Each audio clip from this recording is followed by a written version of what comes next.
जो ये चुनाव है 2024 का, हम ये कह सकते हैं बड़ा ही क्रूशियल चुनाव है और इसमें कहीं ना कहीं उम्मीदवारों की जो साख दांव पर लगी है। बात कर ले गुरुग्राम लोकसभा क्षेत्र की, तो यहां से कांग्रेस ने जो है एक पैराशूट उम्मीदवार राज बब्बर को उतारा है कैप्टन अजय सिंह यादव की टिकट काट करके, और भाजपा ने राव इंद्रजीत सिंह को अपना उम्मीदवार बनाया है तीसरी बार। लेकिन राव इंद्रजीत सिंह के लिए ये चुनाव ये माना जा रहा है बहुत अहम चुनाव है और इसके कई सारे मायने हैं। अगर इसमें राव को कहीं नुकसान होता है तो यानी कि राव के पूरे राजनीतिक जीवन पे प्रभाव पड़ेगा। और ये भी कहा जा रहा है राव का ये आखिरी चुनाव है, राव के लिए करो या मरो की स्थिति है। और इसी में बात करेंगे, हमारे साथ जो है मानेसर से जुड़े हुए हैं अमर उजाला के वरिष्ठ पत्रकार है सुरेश यादव जी, और साथ के अंदर है विनय यादव जी जो लगातार विश्लेषण करते रहे हैं। सुरेश जी, आप ही के पास आता हूं, मानते हो राव के लिए बड़ा क्रूशियल चुनाव है ये? जी है, बड़ा क्रूशियल चुनाव है, शायद इनका आखिरी चुनाव है ये लोकसभा के क्षेत्र में। आवाज आ रही है? जी आ रही है, कंटिन्यू कंटिन्यू। हाँ, मैं ये कह रहा हूँ कि राव का ये शायद आखिरी चुनाव है और इस आखिरी चुनाव में इन्होंने अपनी तरफ से पूरी ताकत भी झोंक दी है। पहले यहाँ राज बब्बर को कमजोर प्रत्याशी माना गया था, लेकिन अब स्थिति ऐसी नहीं है। अब ये मुकाबले में आ रहे हैं और उस मुकाबले को देखते हुए बीजेपी भी सतर्क हो गई है। बीजेपी हाईकमान के पास ये रिपोर्ट गई है कि गुड़गांव लोकसभा क्षेत्र में सोहना और बादशाहपुर, वहाँ राव की स्थिति कुछ कमज़ोर दिखाई दी थी, इसलिए राव ने अपनी ताकत फिलहाल बादशाहपुर में झोंक दी है। यहाँ बादशाहपुर से जो भाजपा के नेता हैं राव नरबीर सिंह, उन्होंने भी अपनी तरफ से पूरी ताकत झोंक दी है। हालांकि उन पर पहले शक पैदा किया जा रहा था कि वो राव का समर्थन नहीं करेंगे, लेकिन वो राव के नाम से वोट ना मांगकर वो बीजेपी के नाम से वोट मांग रहे हैं और वो मोदी के नाम से वोट मांग रहे हैं, इसलिए राव की स्थिति यहाँ अच्छी नजर आ सकती है। फिलहाल ज़्यादा उम्मीद के अनुरूप ज़्यादा स्थिति अच्छी नहीं है। बाकी राव ने भी बादशाहपुर में अपनी ताकत झोंक दी विशेष रूप से। कल राव ने सोना के लिए ही प्रोग्राम बना रखा है, आपको बता दूं जानकारी के लिए। आप जो जिक्र कर रहे हैं इसके मतलब आपकी जानकारी पूरी है। इसके अलावा सोहना में भी राव की स्थिति ज़्यादा अच्छी नहीं है, उम्मीद के अनुरूप नहीं है और वो राव को एक चिंता में डाल रहा है, इसलिए सोहना में भी बादशाहपुर के बाद सोहना में पूरी ताकत लगाएंगे। बीजेपी हाईकमान भी अपनी तरफ से पूरी ताकत लगाएगा और हो सकता है कि कोई बड़ी जनसभा किसी बड़े नेता की ये सोहना या बादशाहपुर में कर दे। हाँ, बादशाहपुर में अब कुछ हम राव की तरफ से देखते हैं, कुछ महसूस हो रहा है कि अच्छा पॉजिटिव बात आ सकती है। लेकिन पटौदी में सत्यप्रकाश जरावता जो वर्तमान विधायक हैं बीजेपी के, वो अभी भी नदारद हैं। वो आजकल अपने क्षेत्र में न होकर और वो बाहरी क्षेत्रों में है। हाँ, बिमला चौधरी यहाँ अपनी तरफ से पूरी ताकत लगा रही है। यहाँ जो मानेसर में है या आप समझो पटौदी, क्योंकि मानेसर पटौदी में आता है, पटौदी में जो हरिजन वोट हैं उनको अपनी तरफ खींचने के लिए विमला चौधरी काफ़ी प्रयास में है। सत्यप्रकाश जरावता ज़्यादा सक्रिय नहीं है, इसलिए यहाँ कुछ चिंता जरूर दिखाई दे रही है। बाकी मानेसर में स्थिति मैंने आपको कल ही बताई थी, स्थिति नाराजगी है लेकिन वोट बाहर नहीं जा रहे। वोट बाहर नहीं जा रहा, लेकिन अभी आपने एक दलित वोटों का बात की। 2014-19 में तो बीजेपी को अच्छा वोट मिला था। क्या लगता है कांग्रेस का जो मैनिफेस्टो वो दलित वोटों में डेंट कर गया कि भाई संविधान को बदल देंगे या इस तरीके से कर देंगे, वो कहीं नुकसान हो रहा है? आपने ये अच्छा पॉइंट पकड़ा है और यही एक जो हरिजन दलित वोट है, हरिजन में भी जो एक कास्ट है ऐसी, उनमें ज़्यादा नेगेटिव इफेक्ट है। वो उनको अभी तक इस बात को स्वीकार नहीं कर रहे कि बीजेपी जो बार बार ये घोषणा कर रही है कि हम इनके आरक्षण खत्म नहीं करेंगे, वो इनको विश्वास नहीं हो पा रहा है।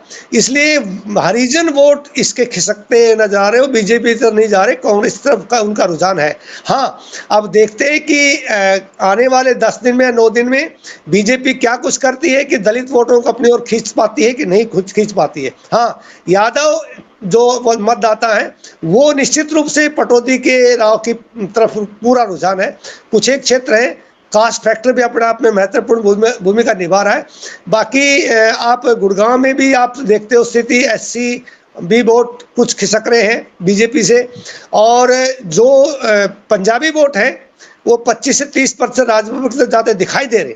आगे क्या करते हैं, क्या रणनीति अपनाते हैं, क्या स्ट्रेटेजी अपनाते हैं, वो आगे की बातें बाद में बता पाएंगे हम। चलिए एक छोटा सवाल, मैं चाहूँ आप कम शब्दों में जवाब दें, संक्षिप्त में दें, लेकिन एक सवाल मेरा ये, जैसे जैसे चुनाव की तारीख नजदीक आ रही है, आपको नहीं लगता उम्मीदवारों की हार्ट बीट बढ़ रही है, चाहे बब्बर हो चाहे राव हो, कहीं ना कहीं एक जिस तरीके से चुनावी सरगर्मियां, तूफानी दौरे, ये तमाम चीजें जो शुरू हुई है, ये हार्ट बीट को बढ़ा रहे हैं?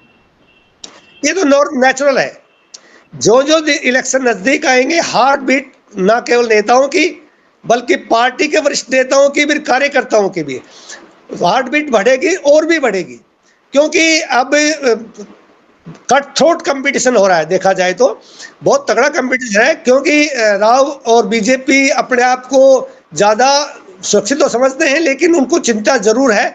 मेवात को देखकर भी चिंतित है ये आदमी, रेवाड़ी की तरफ देखकर कुछ कम चिंतित है, लेकिन बावल में जो जाट मतदाता है उनको उनकी तरफ भी चिंता है, वो भी अपने आप में महसूस कर रहा परिवार।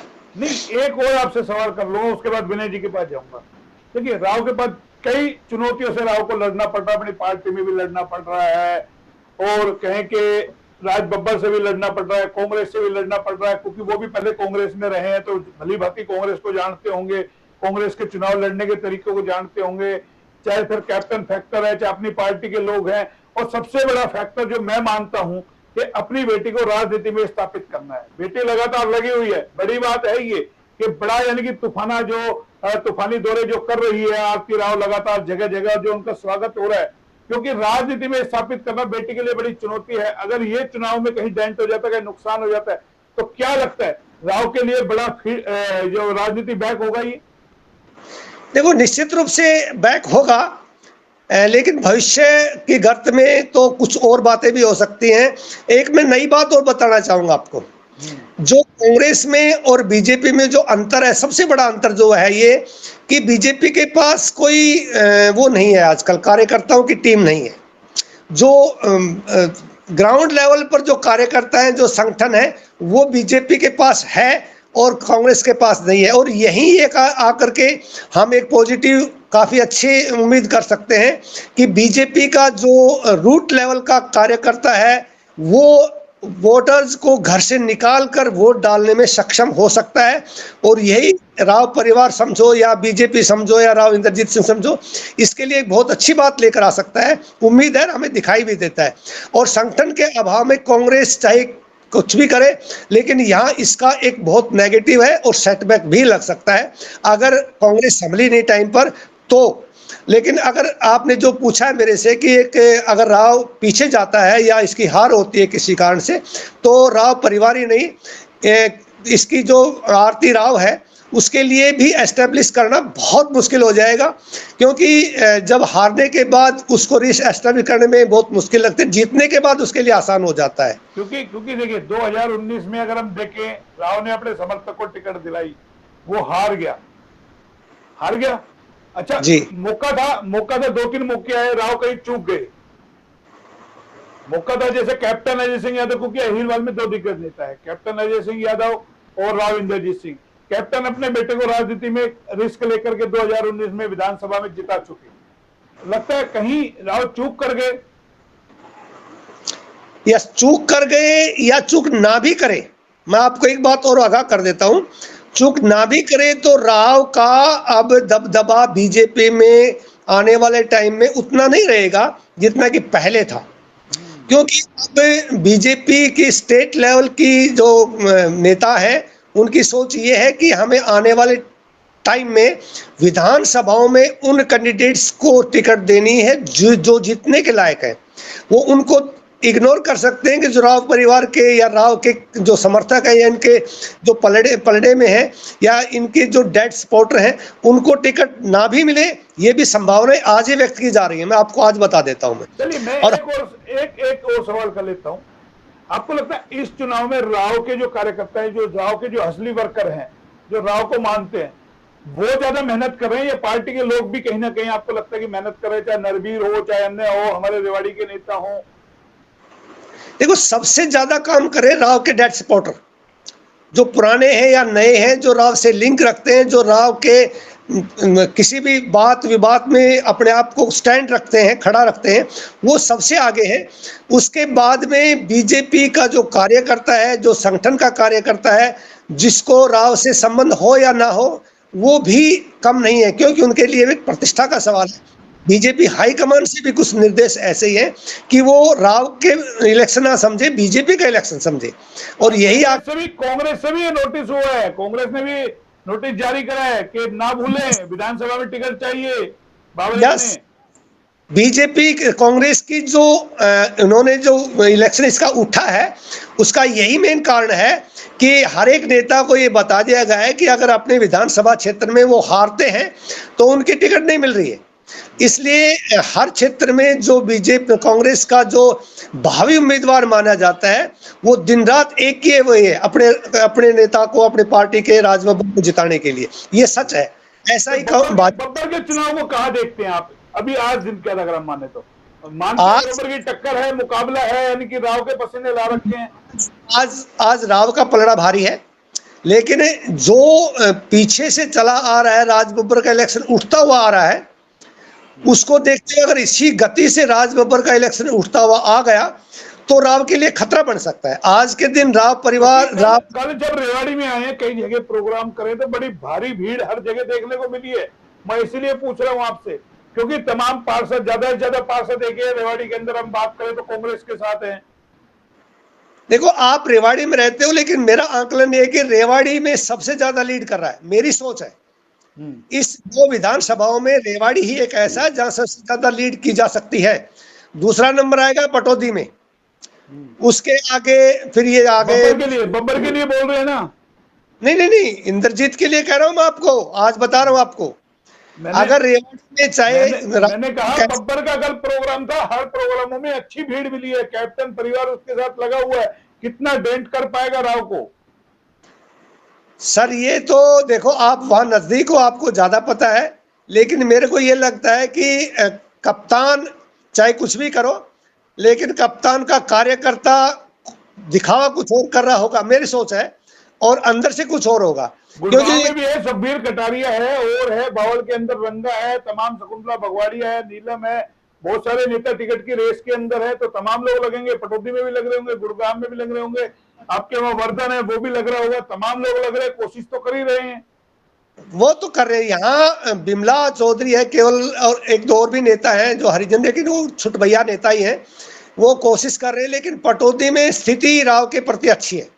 चलिए ठीक है विनय जी, पूरा आपने सुन लिया। अब क्या आकलन आप निकालते हैं? बाकी राव के लिए क्रूशियल चुनाव है, बाकी चिंता का विषय है, करो या मरो की स्थिति है कि किसी भी तरीके से ये सीट एक बार निकालनी है, क्योंकि अब नहीं तो फिर कभी नहीं।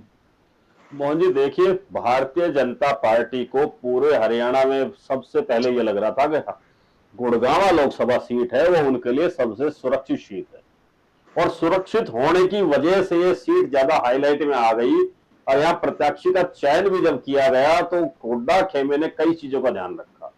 सबसे पहले तो वो नहीं चाहते थे अब यहाँ अहीरवाल के अंदर राव के खिलाफ कैप्टन अजय यादव स्ट्रॉन्ग रहे, तो उनकी टिकट को काट दिया गया, दरकिनार किया गया।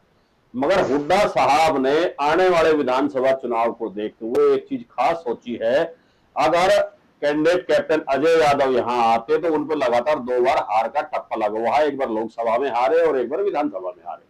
तो ये चुनाव के प्रचार में बार बार यूज किया जाता है, ये पहले भी हारे हैं, इतनी वोटों से हारे हैं, राव साहब ने हराया है, राव साहब ने हराया है, तो एक नया नैरेटिव सेट हो जाता। उस एक मुद्दे को खत्म कर दिएगा। 5 बार राव साहब सांसद रहे, 5 बार के ही सांसद को उनके बराबर में उतार दिया गया। अब बयान में कहीं नहीं कह सकते कि राव साहब 5 बार के सांसद है, क्योंकि विपक्ष भी फिर यही कहेगा कि ये भी 5 बार के सांसद है। राव साहब के पास अपना राजनीतिक अनुभव है, अब वो लगा इससे पहले कांग्रेस में रहे, अब वो बीजेपी में रहे। राज बब्बर इससे पहले 4 पार्टियों में रह चुके हैं, उनकी शुरुआत जो हुई है ये 4थी पार्टी है जो कांग्रेस में, तो उनके पास भी अलग अलग क्षेत्रीय दलों का, राष्ट्रीय पार्टी का भी अनुभव साथ चल रहा है। मगर उनके लिए लोकसभा क्षेत्र नया है, इसलिए लोगों के साथ जुड़ने में, उनको पहचानने में उनको थोड़ी बहुत दिक्कत आ रही है, और वो आएगी भी। मगर सबसे बड़ा डिसीजन जो लिया, अब यहाँ गुड़गांव लोकसभा विधानसभा में सबसे ज्यादा पंजाबी वोट बैंक है, उसके बाद दूसरे नंबर पे रेवाड़ी का आता है, फिर सोहना का आता है, फिर बादशाह का आता है। तो इस वोट बैंक के अनुपात को भांपते हुए कांग्रेस ने जो टिकट दी है, क्योंकि राज बब्बर की टिकट बहुत पहले फाइनल हो गई थी कि अनुमान कहीं भी लग रहा हो टिकट में कैप्टन लाइन में वो है, मगर शुरुआत से सुनाई में दे रहा था कि राज बब्बर की फाइनल है और अंततः वही फाइनल हुई। तो उस पंजाबी वोट बैंक को साधने के लिए, खट्टर साहब की काट के लिए, क्योंकि खट्टर साहब अब मुख्यमंत्री नहीं रहे, तो इन्होंने कांग्रेस ने एक ऐसे कैंडिडेट को दिया है, एक वोट बैंक को साथ लेके चला है कि पंजाबी का 30% वोट बैंक, 35%, 40% कितना भी वोट बैंक उनको मिल रहा हो, पर उनकी शुरुआत उस वोट बैंक से हो रही है, जैसे राव साहब की अहीर वोटों के साथ अहीर वोट बैंक से शुरुआत हो रही है। अब इतना अहीर वोट बैंक राव साहब के पास है, तो दोनों की शुरुआत एक आंकड़े से हो गई, जीरो से ना होकर। यह सबसे बड़ी बात रही। दूसरा, मेवात के अंदर जितने भी मेवात के जो वोटर हैं उधर की तीनों विधानसभा के, वो सबसे ज्यादा वोट कांग्रेस को कर रहे हैं। वो अन्य क्षेत्रीय पार्टियों में वोट डालकर वोट को बांटना नहीं चाह रहे। उनका एक मन है कि अन्य कोई भी दल हो वो उसके कैंडिडेट को वोट नहीं कर रहे हैं, वो केवल ऑपोजिशन में कर रहे हैं, भारतीय जनता पार्टी के ऑपोजिशन में वोट। तो पहले से कम वोट इस बार हमारे यहाँ के जो कैंडिडेट हैं उनको मिलने की उम्मीद है मेवात से। ये बात उनके बयानों से कई बार सिद्ध भी हो गई, जिस तरह वो मेवात में भाषण देकर आए, मगर उस भाषण का भी उन पर उल्टा प्रभाव पड़ गया। उन्होंने उस बात को अपने लिए चैलेंज मान लिया।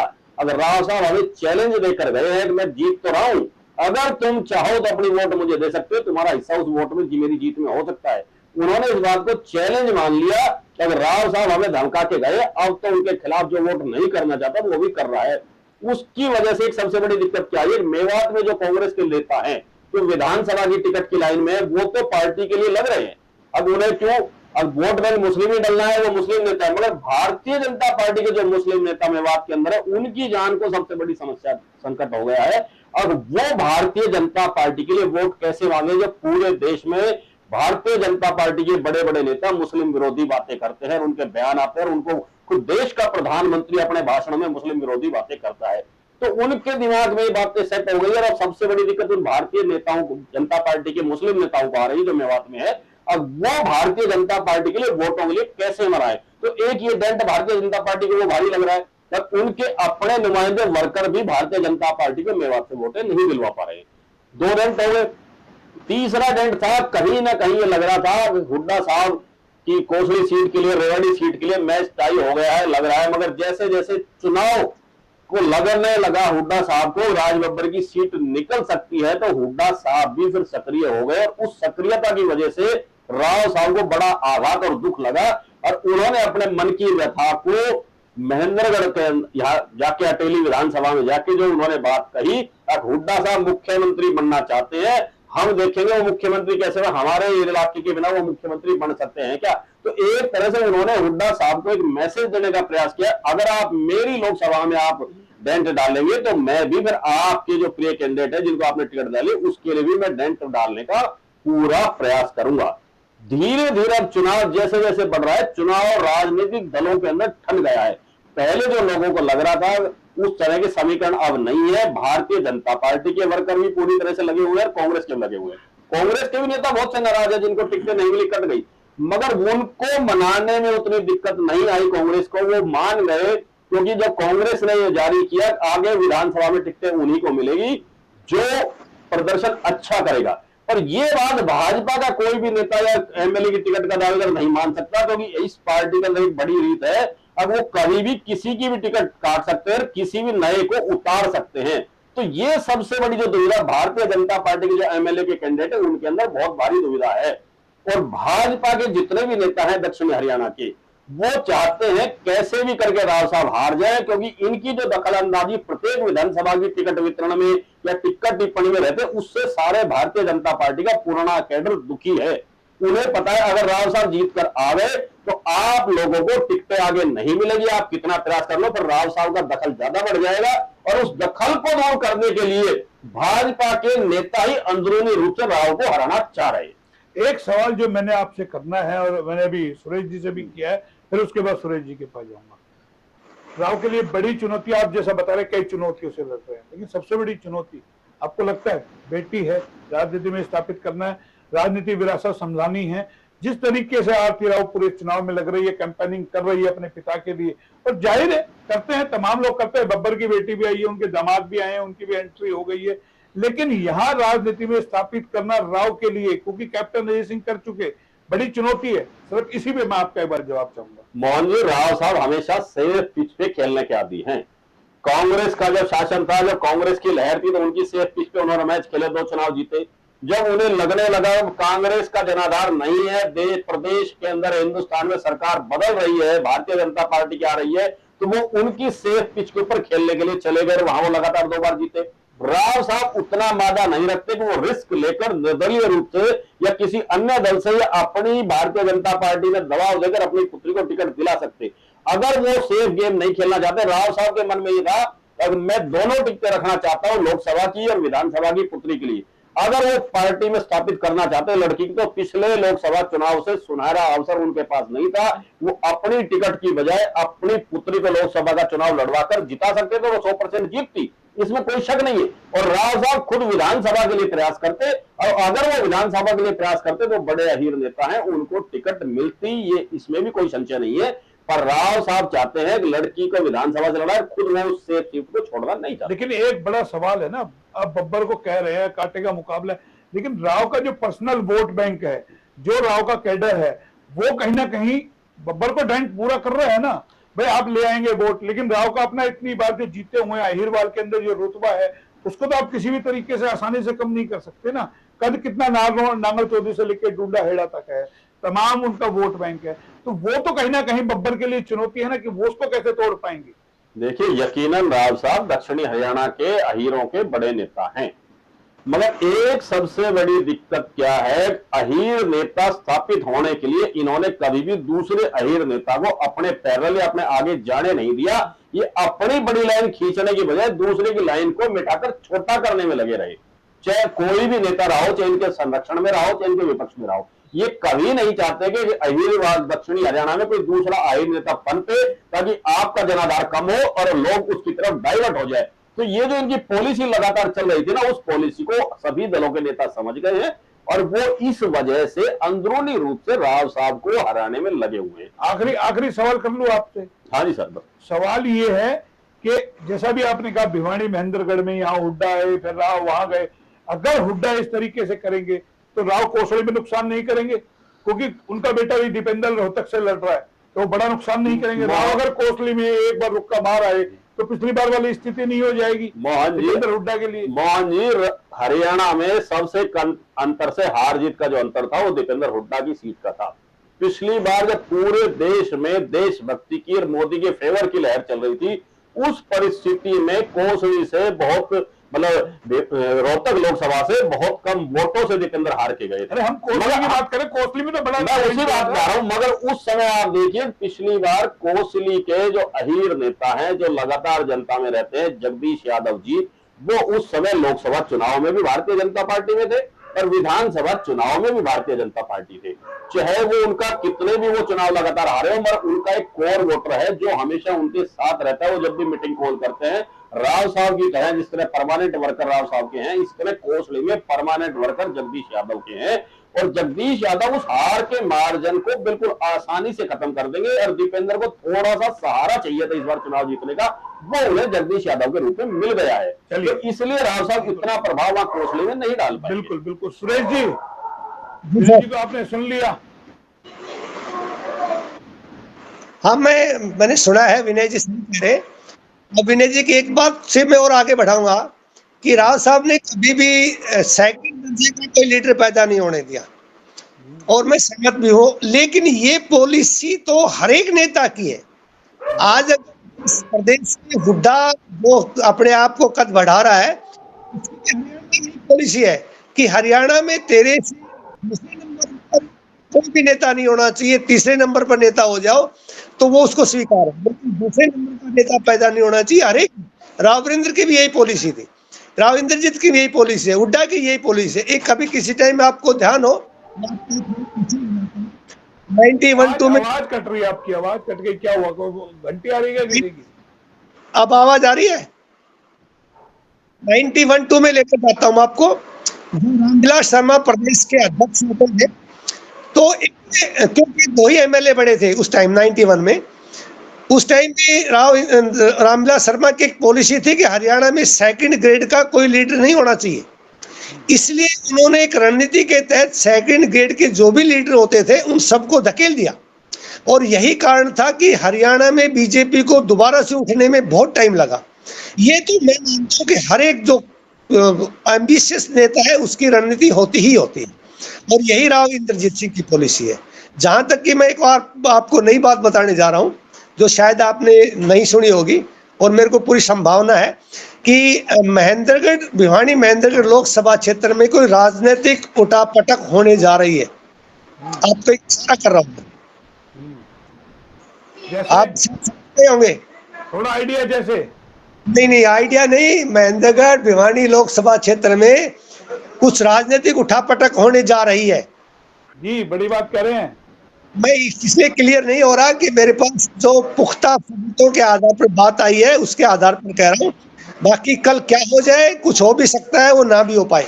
लेकिन आज की रिपोर्ट ये है कि मंडे को, सोमवार को कुछ घटनाक्रम तेजी से बदलता आ रहा है।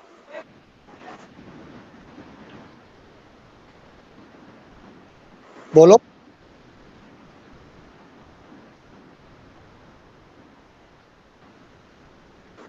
भी सपोर्ट नहीं कर रहे, क्योंकि वही स्थिति कैप्टन की भी हो गई है कि टिकट कटवा करके। तो क्या अहीर नेताओं को खुड्डे लाइन लगाने की तैयारी हो रही है? कोई बड़ा गेम प्लान किया जा रहा है? अब तो ये मैं मानता हूं कि राव के जो विरोधी थे उनके हौसले इसलिए कुछ बुलंद हैं कि अब बीजेपी के हाईकमान की चलने लग गई है। साउथ हरियाणा में भी बीजेपी हाईकमान की चलती है, राव की कम चलती है, इसलिए उनके हौसले बुलंद हो गए। नहीं, राव की तो घेराबंदी पहले भी करने की कोशिश की गई। देखा होगा आपने, भूपेंद्र यादव को यहाँ लाया गया, सुधार को संसद समिति में लिया गया। तो कहीं ना कहीं घेराबंदी तो लगातार की जा रही है, चाहे यहाँ के स्थानीय नेताओं को भी साथ लिया जाए किसी तरीके से। तो वो तमाम चीजें हैं, मतलब कि किसी तरीके से राव का कद बीजेपी में कम किया जाए। नहीं, कम किया जाए नहीं, इसकी मोनोपोली खत्म करनी है। क्योंकि ये इनसे कांग्रेस के पहले थे, वो भी लोग बाग कुछ इसलिए नाराज होते थे कि ये अपनी ज्यादा चलाते थे और हर बात में अड़ंगा डालने की कोशिश करते थे, जो कि हाईकमान को स्वीकार्य नहीं होता है। हालांकि ये कहते हैं कि मेरे से बड़ा कोई अहिरवाल में नेता नहीं है, इसलिए मेरे से ही पूछा जाए। लेकिन आपको ये पता है कि बीजेपी बहुत बड़ी कैडर पार्टी है, कांग्रेस भी कैडर पार्टी है। उसको ये सोचना पड़ता है कि हमारे जो कार्यकर्ता है, जो दशकों से साथ है, उसको भी मान सम्मान दिया जाना चाहिए। इसलिए वो अपना अपना कोटा भी चाहते हैं। राव चाहता है कि पूरा कोटा मेरा होना चाहिए, लेकिन हाईकमान ये चाहता है कि हमारा भी कोटा होना चाहिए। संयोग से राव कल नाराज होते हैं तो हम कम से कम उनके पैरेलल कोई खड़ा करने के लिए हमारे पास टीम तो होनी चाहिए ना। अरे भाई बीजेपी कहाँ, एक बात बताओ, नेता तैयार कर पाई है? ये बताओ आप। राव के भाई, आप राव को घेरने की कोशिश कर रहे हैं। आगे विधानसभा का चुनाव आ रहा है, बड़ा नुकसान नहीं कर पाएंगे बीजेपी अगर इसी तरीके से करेंगी, राव को परेशान करेंगी। विधानसभा में नीचे है, 14 में राव की वजह से ही तो विधानसभा में आप आए थे। उस टाइम हवा कुछ और थी, एंटी कैम्पेन्सी थी कांग्रेस के खिलाफ, इसलिए इनकी अच्छी मेजोरिटी थी। लेकिन 19 में वो बात नहीं थी। 19 में राव की चली है, इसीलिए बादशाहपुर से राव नरबीर सिंह को टिकट नहीं मिली। अगर राव नरबीर सिंह को टिकट मिलती तो मैं दावा करता हूं कि वो शायद जीतते। एक टिकट इसलिए खो दी कि राव इंद्रजीत सिंह के कहने पर वो टिकट नहीं मिली। अच्छा, चलिए विनय जी, 2 मिनट में, समय का अभाव, वीडियो बड़ा हो गया। मोहन जी, बिल्कुल सही बात है। अगर राव साहब नहीं चाहते कि मेरे बराबर के कद का दक्षिण हरियाणा में कोई नेता हो, इसलिए वो नहीं चाहते कि राव दान सिंह जीते। मगर अहीरों की मनोबल मानसिकता क्या है, वो अहीर ये चाह रहे हैं। और अगर 2 लोकसभा हमारे 2 सांसद अगर जीत के आते हैं अहीरवाल से, तो राव साहब को क्या दिक्कत है इस बात से? राव साहब ने वह भाषण तो दिया है, पर वो भाषण जो दिया गया उसका विपरीत प्रभाव भी पड़ रहा है भिवानी लोकसभा के अंदर। अगर आप आम लोगों से बात करेंगे, उनके दिल में ये दर्द है। तो राव साहब जब अपनी सीट को सेफ मानते हैं तो उनको ऐसा क्या दर्द है अब वो दूसरे अहीर नेता को यहाँ लोकसभा से नहीं जिताना चाहते? तो ये भी एक विपरीत उनके खिलाफ जो बात जाएगी, जो धीरे धीरे फैलने लग रही है। और राव साहब ने हुड्डा साहब को जो कहा अपने मन से, और खुद भाजपाइयों को भी कहा, तो उससे भी एक मैसेज लोगों में गया कि राव साहब कभी भी किसी भी पार्टी में किसी से संतुष्ट नहीं रह सकते हैं। वो केवल ये चाहते हैं कि मैं जैसा चाहूं, मैं जैसा सोचूं, उस तरह से अगर वो ऊपर वाले नेता और मेरे साथ वाले नेता आचरण करते हैं तो वो सही है, और अगर मेरी सोच के अनुरूप वो काम नहीं करते तो वो सबको विरोध करना लग जाते हैं, सबको गाय भगाए वो उनको निर्देश देना और चेतावनी देना लग जाते हैं, जो उनके लिए अब नुकसानदायक साबित हो रहा है। इसमें राव गलत क्या है भाई? अपनी पार्टी के नेता के लिए हर आदमी वोट मांगता है। हुड्डा भी बब्बर के लिए मांगने आए हैं, वो भी अपने रणबीर के लिए गए हैं, अरविंद के लिए भी जाएंगे। मोहन जी, ये सोच भिवानी तक तो ठीक है, अगर यही सोच रेवाड़ी में पंजाबी नेताओं के लिए हो जाए तो फिर क्या रहेगा? आप मुझे बताइए ना। अगर एक लगती हुई दोनों लोकसभा है, दोनों लोकसभा में अगर विपरीत सोच की बात करेंगे तो लोगों को पता चल जाता है। आजकल सोशल मीडिया का जमाना है। को बुलाया आपने, खट्टर को यहाँ पर बुलाया पंजाबी वोटों के लिए, तो वो भी बुलाएंगे। तो मैं वही तो कहना चाह रहा हूँ, जब लोकसभा भिवानी के नॉन जाट और अहीर वोटर ये सोचते हैं कि हमारे यहाँ से सीट अहीर की निकले, चाहे वो किसी पार्टी से हो, तो यहाँ के भी तो वो वोटर सोचेंगे ना, अब यहाँ से सीट हमारी निकले पंजाबियों की, चाहे वो किसी पार्टी से हो। तो इसलिए आपने देखा होगा खट्टर साहब का जो प्रोग्राम हुआ मोती चौक पे, मुख्य उस भीड़ के अंदर बाजार का व्यापारी वर्ग बिल्कुल नजर था। भाषण चल रहा है, लोग स्कूटर मोटरसाइकिल निकल रहे हैं, कुर्सियां खाली पड़ी है, पर कोई रुक के उनको सुनना नहीं चाह रहा था। तो अंदर इनके क्या पनप रहा है, जो भी यहाँ का वोटर है वो समय बताएगा अब वो किस ओर रुख लेते हैं। चलिए चलते चलते मैं एंड करूंगा। सुरेश जी, राव कहां खड़े हैं आज के डेट में? क्यों लगता है 2-3 दिन के अंदर और कुछ चेंजिंग आएगी? क्योंकि हम लगातार डिबेट करेंगे, आपसे भी चर्चा रखेंगे। राव आज के दिन खतरे में नहीं है। आज के दिन अगर कांग्रेस का इलेक्शन इसी तरह उठता रहा तो खतरा मैं मानता हूं कि हो सकता है, लेकिन आज के दिन खतरे में नहीं है। खतरा यानी कि राव की तरफ कूच कर रहा है, आप मान रहे हो ये बात? राव की तरफ तो पहले दिन से ही था। अच्छा, आपको बताया था कि जिस टाइम राव ये राज बब्बर को टिकट मिली तो आम आदमी का ये कहना था कि राव कांग्रेस ने प्लेट में रख करके इंद्रजीत को एमपी का टिकट वो सीट दे दी है, लेकिन अब वो बात नहीं रही। 3-4 दिन पहले राव के करीब सुनामी आ रही है, मान रहे हो आप ये कि भाई सुनामी एक तरीके से आ सकती है ये, या फिर सुनामी खुश हो जाएगी? सुनामी नाम की कोई चीज नहीं है। ये बात मान चलो कि राव का खुद का भी कद है, बीजेपी का भी कद है, मोदी के नाम के भी वोट है, और इसलिए राव आज सुरक्षित है। कल क्या हो क्या नहीं हो हम इसके लिए कुछ नहीं कह सकते।